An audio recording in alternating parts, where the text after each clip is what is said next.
Пайдалы ұйқының сыры неде екенін білесіз бе?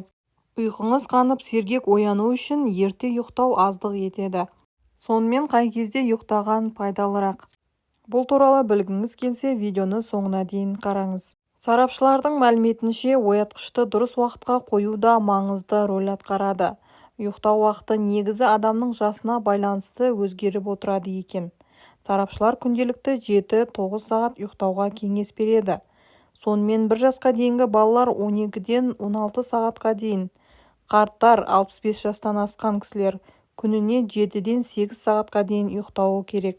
Мамандардың пікірінше, ұйқы денсаулыққа пайдалы болуы әрі өзіңізді сергек сезіну үшін сіз күн сайын бір уақытта оянуыңыз керек. Егер сіз таңғы 4-те ояну керек болса, онда 18:45-те ұйықтауыңыз керек. Таңғы 5-те ояну үшін төсекке 19:45-те, таңғы 6-да 8:45-те, 7-де ояну үшін 21:45-те және тағы жату керек.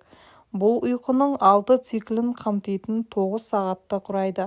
Ұйқының қанбауы денсаулыққа әсер етуі мүмкін. Ғалымдар тіпті психикалық жағдайға, мидың жұмысына, иммундық жүйеге және кері әсерін тигізеді дегенді алға тартады.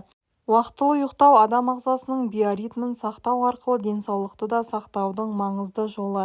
Әсіресе сомнологтардың айтуынша, адам ағзасының эволюциясы жасап берген ұйқыға жатудың арнайы уақыты бар. Оны ұйқысыз өткізіп алған жағдайда қатері көп болмақ. Мамандардың алтын сағат, яғни ұйқының алтын уақыты деп атап кеткен уақыт түнгі 22:00 мен 23:00-дің арасы екен.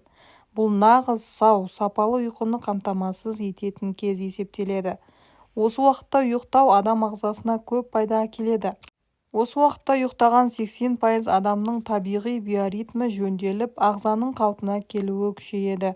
Егер адам сағат 23:00-ден кейін кеш жатып үйренсе, табиғи биосағаты істен шығып, циркадатты ритмі бұзылады. Ал бұл артерия қан тамырының тозып, жүрек ауруының пайда болуына әкеледі. Дұрыс ұйықтау мен табиғи заңдылыққа бағынған ұйқы режимін ұстау арқылы адамдар жүрек қан тамырлары ауруларының алдын алады. Ал сіз дұрыс ұйқыға қаншалықты мән беріп жүрсіз?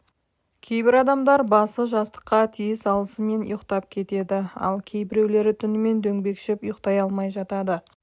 Сіз қайсы топқа жатасыз? Бұл туралы комментарийде өз пікіріңізбен бөлісе кетіңіз.